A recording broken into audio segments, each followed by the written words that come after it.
Do you hate spiders? Oh, look at the babies coming out of it. Oh, look at them. Ugh, their legs, their eyes, and oh man, their webs. Well, it turns out that they don't like you much either.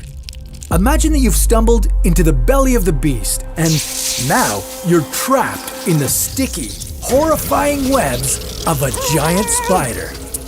Just how strong is this stuff? Do you have any chance of breaking free? Or are you going to become the spider's next meal? This is What If, and here's what would happen if you got caught in a giant spider web. It looks like you've gotten yourself into a sticky situation. Spiders' webs are not something to take lightly, especially if you're caught in one. Each strand of spider silk is 1,000 times thinner than a strand of human hair. And each strand of silk is made up of thousands of nanostrands, which are 10 to 20 millionths of a millimeter in diameter. And they're very, very strong.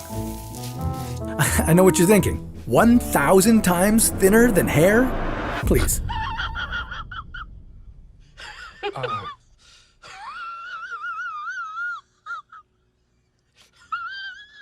Well, laugh it up now, because if we extrapolate this information to a human-sized spider, a big enough web could snag a jetliner.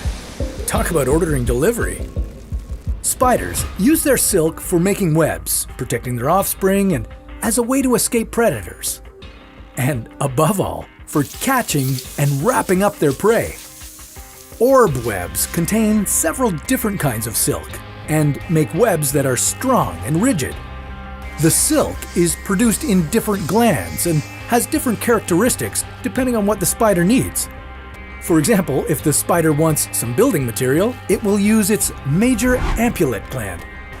For capturing food, it would use its flagelliform silk gland to build the trap. The spider then covers it with a sticky glue-like coating. The glue is both viscous and elastic, and very, very hard for food to escape from. And I'm sorry to say that in this case, the food is you. So let's break this down on a scale of spider web to, oh no, I'm gonna be spider food. Let's say you only got an arm stuck in a massive web. Well, in this case, you're very likely to escape. This is because you can just cut your arm loose. If both of your arms get stuck, well, we hope you're flexible enough to use your legs to separate at least one hand from the web.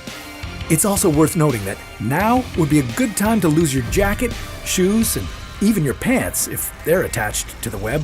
We're going streaky! Yeah! You don't want to wait around and see what's coming. But what if you weren't so lucky?